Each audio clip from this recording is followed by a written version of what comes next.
Você já se perguntou quem realmente estava por trás do famoso Grito do Ipiranga? A imagem que todos conhecemos é a de Dom Pedro I, heróico, com a espada em punho. Mas e se eu te dissesse que o cérebro por trás da independência do Brasil foi, na verdade, uma mulher, uma estrategista brilhante, cuja importância foi muitas vezes deixada de lado nos livros de história? Hoje, vamos resgatar a história de Maria Leopoldina de Habsburgo, a verdadeira arquiteta da nação brasileira. Muitas vezes, Leopoldina é retratada como uma figura triste, a esposa traída de Dom Pedro.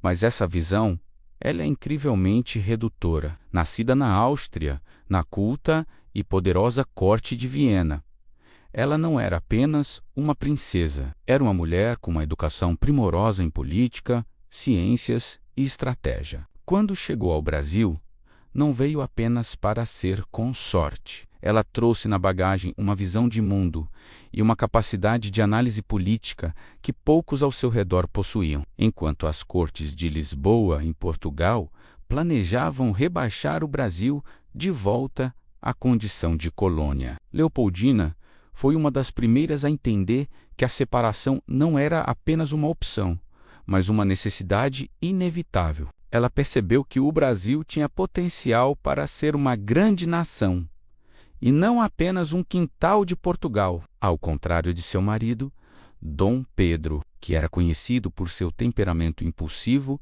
e decisões passionais, Leopoldina era calculista pragmática e pensava a longo prazo. Ela rapidamente formou uma aliança poderosa com José Bonifácio de Andrade e Silva, o patriarca da independência. Juntos, eles formaram a dupla intelectual que guiou os passos de Dom Pedro. Eles o convenceram de que o Brasil estava à beira de uma revolução popular, que poderia fragmentar o país em várias repúblicas, como aconteceu com a América Espanhola. A única maneira de manter a unidade do território e a própria dinastia de Bragança no poder era liderar o movimento de independência. A ideia era genial. Em vez de serem derrubados por uma revolução, eles se tornariam os heróis dela. Era uma jogada de mestre.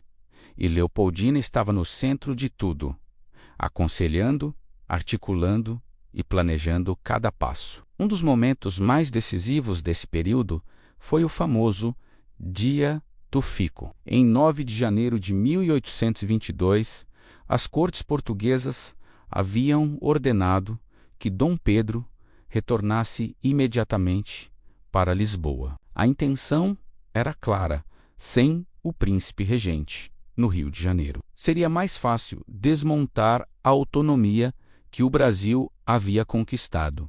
A pressão era enorme. Muitos conselheiros e a própria elite portuguesa no Brasil queriam que ele obedecesse, mas Leopoldina foi firme. Ela sabia que a partida de Dom Pedro seria o fim do sonho de um Brasil unido e forte. Com sua influência e argumentos sólidos, ela foi uma das vozes mais importantes que o incentivaram a ficar. Ela escreveu cartas, conversou com figuras influentes e fortaleceu a determinação do príncipe. A frase se é para o bem de todos e felicidade geral da nação. Diga ao povo que Fico não teria o mesmo peso sem um apoio estratégico e a visão política de Leopoldina por trás dos panos. Ela não apenas apoiou a decisão, ela ajudou a construí-la. Agora, vamos ao momento mais espetacular da sua trajetória, o verdadeiro clímax de sua atuação política. Em setembro de 1822,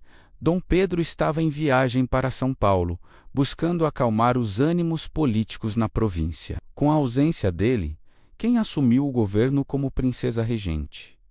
Ela mesma, Maria Leopoldina. E foi nesse período que a situação atingiu seu ponto crítico. Chegaram ao Rio de Janeiro novas ordens de Lisboa, cada vez mais duras. Elas anulavam todas as decisões de Dom Pedro, ameaçavam processar quem o apoiasse e ainda enviavam mais tropas para garantir que o Brasil voltasse a ser submisso. O tempo para a diplomacia havia acabado. Diante dessa crise, Leopoldina não hesitou nem por um segundo. Em 2 de setembro de 1822, 5 dias antes do famoso grito, ela convocou uma sessão extraordinária do Conselho de Estado. Ali, naquele momento histórico, com o poder da regência em suas mãos, ela presidiu a reunião e, junto com seus ministros, tomou a decisão mais importante da história do Brasil.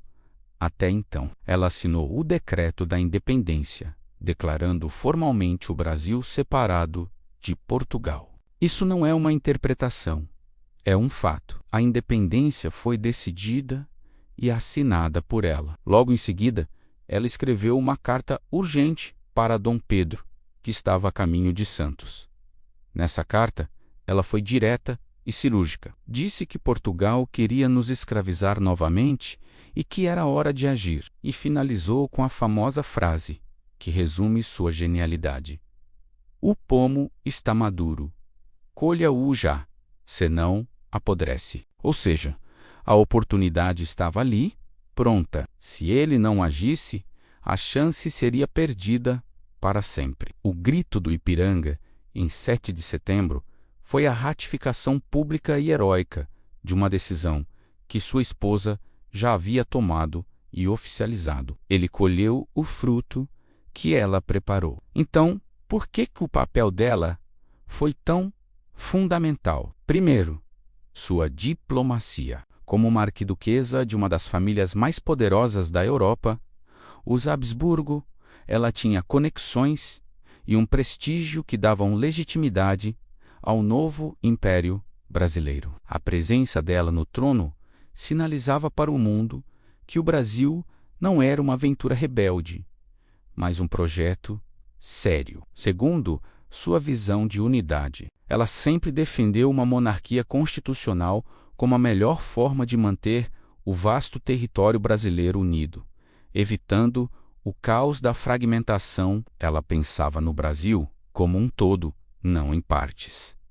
E terceiro, sua coragem e liderança. No momento mais crítico, quando tudo poderia ter dado errado, foi ela quem teve a firmeza de assinar a Declaração de Independência. Maria Leopoldina foi, de fato, a primeira mulher a governar o Brasil e a primeira a assinar um ato de fundação nacional. Ela não foi apenas uma coadjuvante, ela foi a estrategista, chefe. Portanto, da próxima vez que você pensar na independência do Brasil, lembre-se que por trás do grito de um homem a cavalo havia a caneta, a inteligência e a coragem de uma mulher extraordinária. Maria Leopoldina não foi apenas a primeira imperatriz, ela foi a mãe da pátria, a arquiteta que desenhou as fundações da nossa nação. Reconhecer seu papel não é diminuir os outros heróis, mas sim fazer justiça à história complexa e fascinante do nosso país. Obrigado por assistir